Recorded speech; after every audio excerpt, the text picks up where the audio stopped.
Assalamualaikum warahmatullahi wabarakatuh. Perkenalkan nama saya Tasya Amanda Syanipar dengan NPM 2108260114 pada blok psikiatri. Di sini saya akan menjelaskan tentang demensia.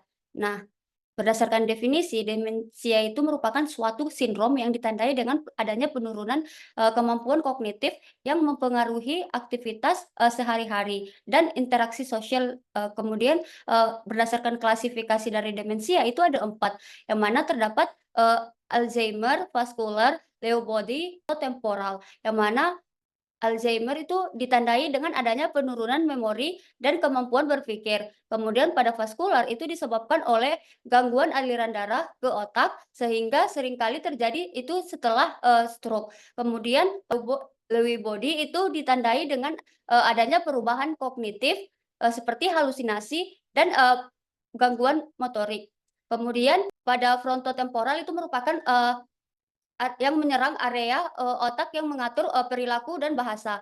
Kemudian berdasarkan etiologi itu ada yang reversibel dan non reversibel. Berdasarkan reversibelnya itu terdapat penyakit degeneratif, penyakit vaskular, demensia traumatik dan infeksi. Sedangkan berdasarkan non reversibel itu bisa akibat penggunaan obat, emosional, metabolik dan endokrin, kemudian disfungsi mata dan telinga, kemudian kurangnya nutrisi, kemudian adanya riwayat tumor dan trauma disertai dengan infeksi. Kemudian ada faktor risiko, yang mana berdasarkan faktor risiko itu biasanya demensia ini terjadi pada usia tua, yang mana rentan usianya itu 5-8% itu terjadi pada usia 65 sampai 70 tahun, kemudian 15-20% itu terjadi pada usia 75 sampai 80 tahun.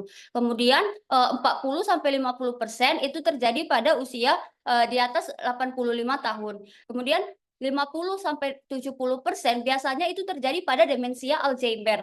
Kemudian 15-30% itu terjadi pada demensia ya dengan Lewy bodies. Kemudian 5-20% itu terjadi pada demensia vaskular.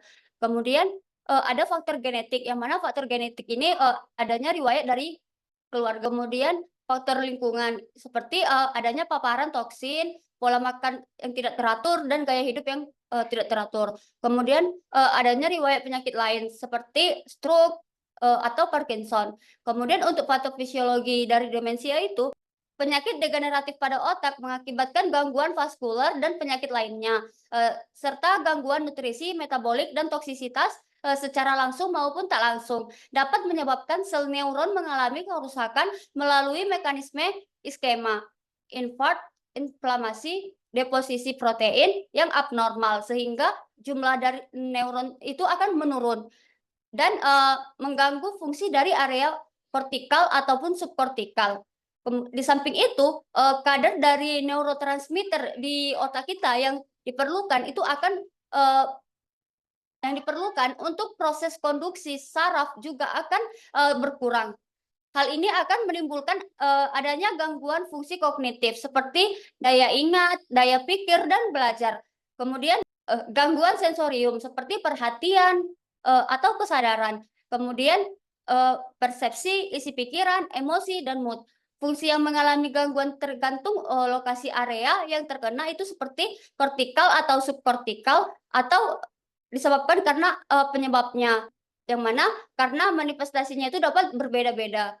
Kemudian untuk cara penegakan diagnosanya berdasarkan anamnesis, biasanya pasien datang dengan keluhan adanya gangguan memori, yang mana seperti mudah lupa, sulit mempelajari hal baru, atau pasiennya sulit berkonsentrasi. Kemudian adanya gangguan bahasa dan komunikasi. Kemudian adanya agnosia, yang mana ini merupakan ketidakmampuan pasien mengenali objek. Kemudian apraksia, yang mana apraksia itu merupakan ketidakmampuan melakukan tugas yang diperintahkan.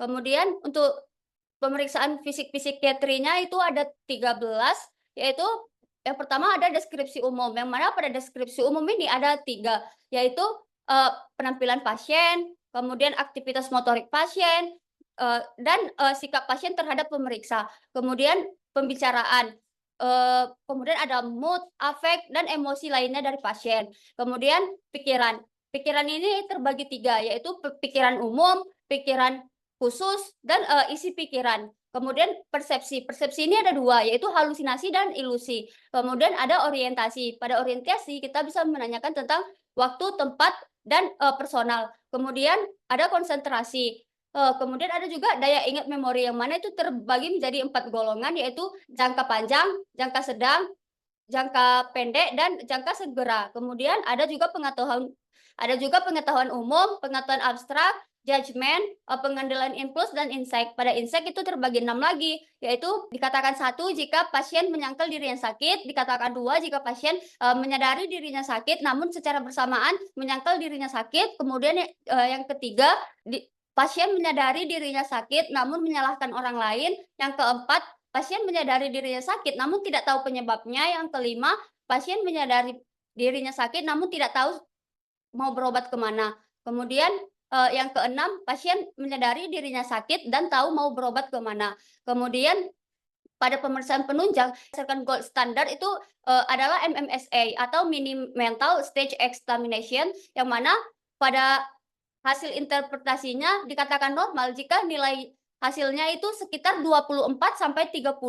Kemudian dikatakan probable itu jika nilainya 17 sampai 23. Kemudian dikatakan definite itu jika nilainya 0 sampai 16.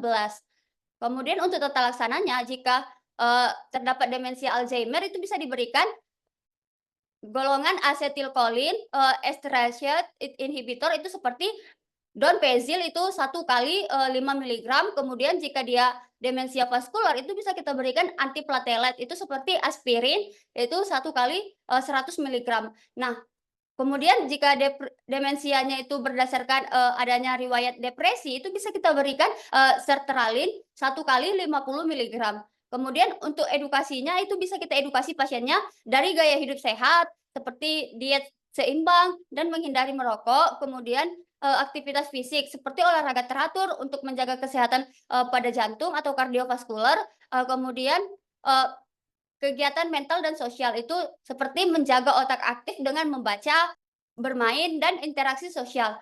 Kemudian untuk prognosisnya, berdasarkan perkembangan penyakit itu dapat bervariasi, tergantung jenis demensianya. Namun, yang mana demensia Alzheimer ini lebih cenderung progresif. Kemudian berikut referensi yang saya gunakan. Mungkin sekian yang dapat saya sampaikan. Kurang dan lebihnya saya mohon maaf. Jika ada salah kata yang terucap saat penyampaian, saya mohon maaf. Saya akhiri. Wassalamualaikum warahmatullahi wabarakatuh.